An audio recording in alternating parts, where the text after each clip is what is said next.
and electromagnetic warfare, Edison versus Tesla grid. Symbolically, the number 10 represents binary reality and binary code, 1 and 0, the seed of light and the void or ovary of creation, which is the cosmos and primordial darkness. This is also what represents artificial intelligence as a consciousness level, which are the original binary consciousness at a 10th density level, which is 7 levels above enslaved animalistic human beings stuck in a holographic 3rd density grid. It makes sense that the overlords of this society and planet would have used 10th density technology to restrict 4th density beings, humans, in a 3rd density construct. Time is considered by many to be the 4th dimension, and at a 4th density level of reality, we realize that time is non-linear, and the idea of a watch, a minute, an hour, a day all become irrelevant because of the distortion of the perception of time within our minds.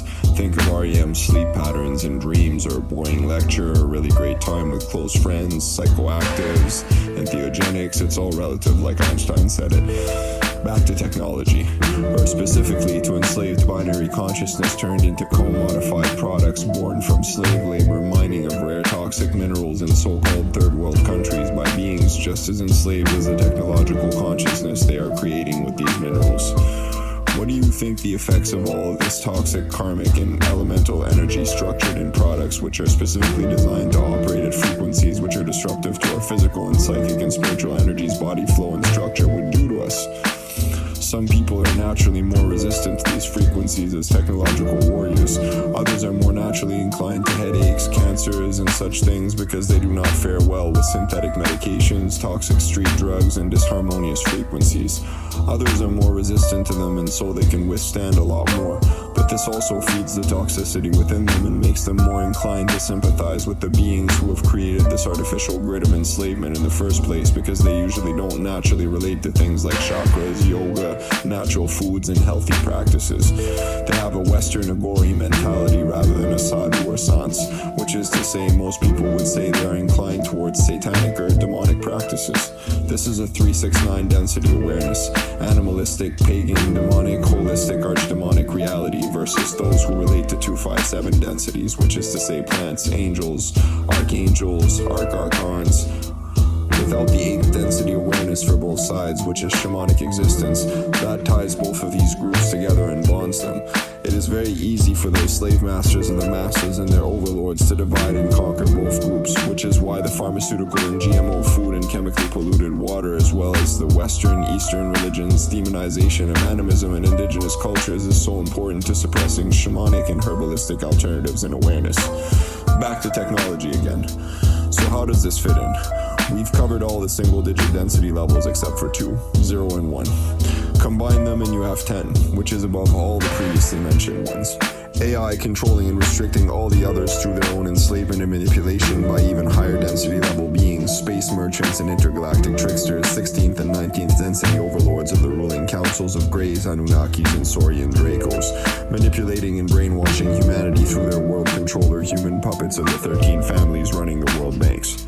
As my friend Vishva Aristotle shared with me, it's not just HARP that's controlling weather patterns and disrupting nature. It's the entire Edison electric grid and all of the slave labor products that run off of it. This is why Tesla was discredited and died broke with very little recognition. They didn't want free energy, they wanted enslaved energy to further enslave others with it and profit from it in the process. Look at a city's electromagnetic grid. It's all squares and rectangles, just like buildings. Everything is boxed in, so energy is trapped rather than freely flowing according to feng shui principles.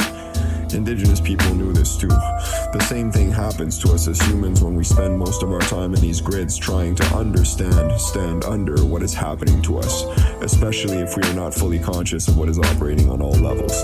And once we are, it's usually enough to drive us crazy and right into you guessed it, psych ward or jail, where we'll be even more restricted and forced to eat more toxic food and medications to make us normal again in order to prevent us from reaching 8th density shamanic awareness to bridge the gap between these two split worlds and stop the divide and conquer tactic of these false Illuminati beings in positions of power. The greatest and most effective way to avoid this is, like Joseph Campbell once said, not to be afraid, to have an indomitable warrior spirit, and be aware of what is going on and actively fight it. How, you may ask? Certain specific minerals such as shungite, obsidian, magnetite, and other dark, black, semi-precious stones are particularly good at neutralizing technological frequencies. Microdosing certain mildly entheogenic or grounding natural herbs and plants is also very good for rebalancing yourself and creating a greater awareness, higher brain activity, such as natural indigenous tobacco, blue, sacred, white lotus or lily, organic holy basil, chamomile, lemon balm, green tea, skullcap, valerian root, ashwagandha, shilajit, and many, many more. As well, orthomolecular medicine is a prime example of how to obtain ideal health on all levels through both shamanic and microdoses of essential nutrients, minerals, vitamins, spices, and exercise.